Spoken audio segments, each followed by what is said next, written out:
Doctor Who Space Babies, the first episode of Series 14, or Season 1, is written by Russell T Davies and starring Ncuti Gatwa and Millie Gibson. So Disney Branded Television bought the rights of Doctor Who in 2022 to release episodes on Disney+, starting with the 60th anniversary specials, leading to the first season to be produced under an international streaming partnership with Disney Branded Television.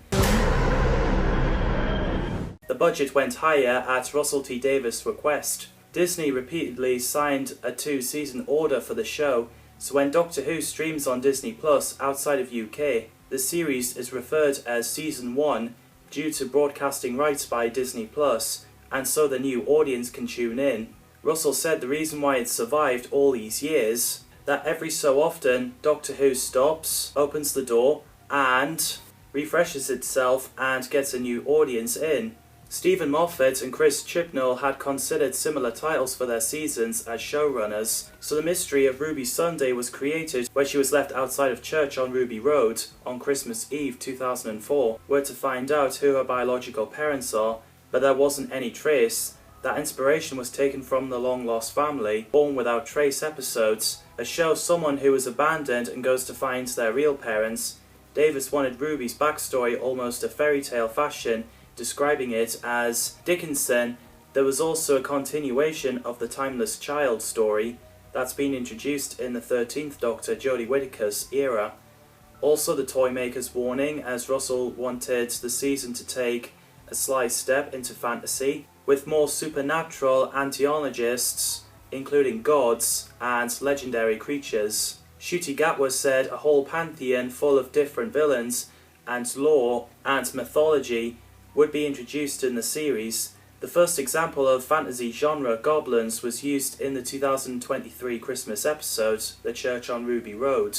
Then Russell also said that some of the most powerful gods in the series would form part of their pantheon, a legion of villains connected to the Toymaker, the god of games, including Maestro, the god of music, and Sutekh, the god of death. Which is another episode story. When the season was filmed, a lot of times Ncuti was unavailable because he was still filming Sex Education final season, so the episode Space Babies in Doctor Who was written for new viewers. However, it was described as being one of the OG fans. Russell wanted to open the season with higher tone. This episode is directed by Julianne Robinson, so he began picking up from The Church on Ruby Road, where Ruby stepped inside the TARDIS and the Doctor explains who he is and where he's from. The Doctor shows Ruby the time of dinosaurs, nice callback from Martha Jones and Bill Potts, that Ruby asked what would happen if she stepped on the butterfly, so she did and turned herself into a humanoid butterfly. Oh! What's wrong? Did I do something wrong? Lot more light-hearted and colourful, unlike Jeff Goldblum's Fly. The production team attempted to create something similar to the Silurians, but they were told by Russell T Davies to make the prosthetic appear cute. At least the Doctor brought the butterfly back to life and Ruby is herself again, so both of them arrived on the space station in 21,506. And I love the fact that the Doctor sorted the phone out for Ruby so she can call home from a different time zone, very similar to the 9th Doctor with Rose when he won on Jiggery Pokery. Carla wasn't happy with the fact that Ruby just left and then suddenly just phoned her like 10 seconds later during Christmas. As the Doctor and Ruby goes down to the bottom floor, we get a fantastic scene where they outrun the bogeyman. The Doctor didn't expect to be scared, he was really confused. Ncuti Gatwa and Millie Gibson are absolutely fantastic as the 15th Doctor and Ruby Sunday. They have brilliant chemistry. I thought the look of the babies in bubble tanks looked pretty cool, so we got to meet Space Babies. I keep getting these temperature fluctuations. I'm flipping up safety bulbs 10 to 16. Try cost matching with the CO2 exchange. Mason McCumsky and Sienna Robert Mavanga Phipps plays Eric and Poppy, and voiced by Sammy Amber and Shola Olatan Ajiboy, if you forgive my pronunciation, the abandoned babies on Space Station.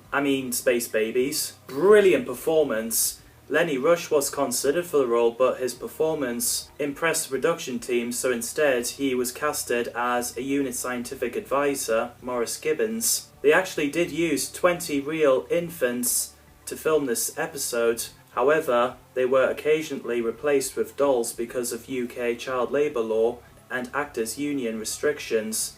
The dolls really scared the casts. Plus the CGI was used for their mouth moving. Susan Twist in this episode plays Gina Scalzi, who's a comms officer.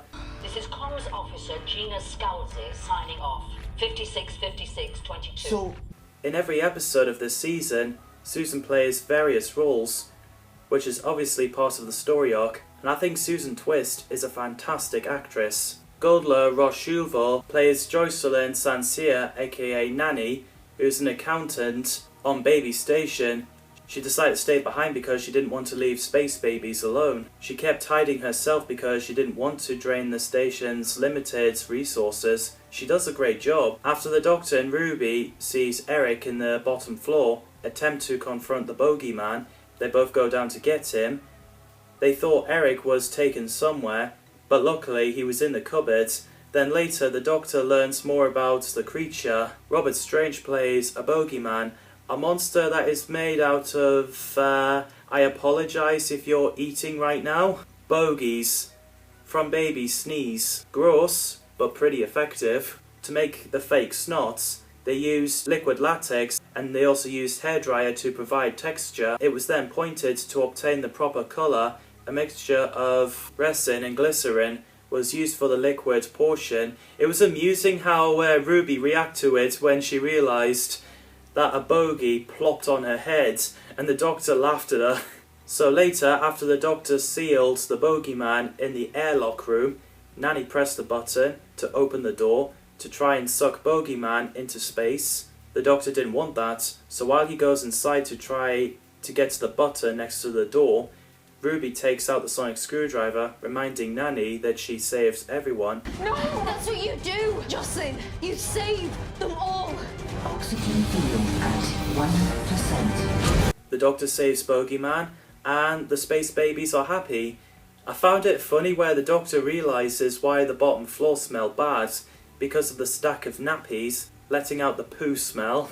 Also Nanny on the voiceover saying, "What the bleep bleep."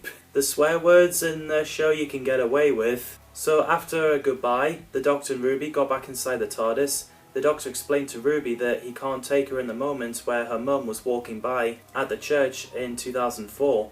You'll understand more if you watch Father's Day. The TARDIS materialised in Carla's kitchen, obviously damaging the ceiling. Carla and Sherry are pretty stunned. Ruby got out, and I love it when the Doctor says, "Tell Carla not to slap me," because the Doctor in the modern era typically gets slapped by his companion mothers, starting from Jackie Tyler. Space Babies is a fun episode. What did you think of Space Babies? Let me know in the comments down below. Thanks for watching, and I'll see you in the next video.